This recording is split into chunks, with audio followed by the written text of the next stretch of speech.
Wow! Onion dosa. My choice is always onion dosa. Vegetable dosa. It's my choice. Podi dosa. My choice is podi dosa. Wow! Masala dosa. It's always my choice. Dosa வகைகளில் ஒவ்வொருவருக்கும் ஒவ்வொரு choice இருக்கலாம். ஆனால் எல்லா வகை தோசைகளுக்கும் ஒரே choice இதயம். தமிழகத்தில் இந்து அறநிலையத்துறை கட்டுப்பாட்டில் உள்ள கோயில்களில் அறங்காவலர் நியமனம் தொடர்பான வழக்கு பொறுப்பு தலைமை நீதிபதி ஆர் மகாதேவன், நீதிபதி ஆதிகேசவலு அமர்வு முன் விசாரணைக்கு வந்தது. அப்போது இன்னும் பல கோயில்களில் அறங்காவலர்கள் நியமிக்கப்படவில்லை என மனுதாரர் ரங்கராஜன் நரசிம்மன் தரப்பு வழக்கறிஞர் கூறினார். அறநிலையத்துறை சார்பில் சிறப்பு பிளீடர் அருண் நடராஜன் வாதிட்டார்.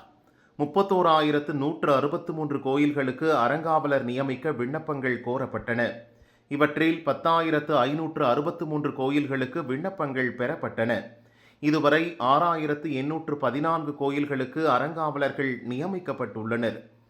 3,749 கோயில்களுக்கு அறங்காவலர் நியமனத்திற்கான பணிகள் நடந்து வருகின்றன. 20,600 கோயில் அறங்காவலர் பதவிக்கு யாரும் விண்ணப்பிக்கவில்லை. வழக்குகள் உள்ளிட்ட காரணங்களால் 4,000 கோயில்களில் அறங்காவலர்கள் நியமிக்கப்படவில்லை. பெறப்படும் விண்ணப்பங்களை விரிவாக ஆய்வு செய்த பிறகே அறங்காவலர்கள் நியமிக்கப்படுகின்றனர் என சிறப்பு பிளீடர் அருண் நடராஜன் கூறினார். அதற்கு நீதிபதிகள் குறிப்பிட்ட காலக்கெடுவில் அறங்காவலர் நியமனம் தொடர்பான பணிகளை முடிக்க முடியாததால் நியமன பணிகளை கண்காணிக்க ஓய்வு பெற்ற நீதிபதியை ஏன் நியமிக்க கூடாது என கேட்டனர்.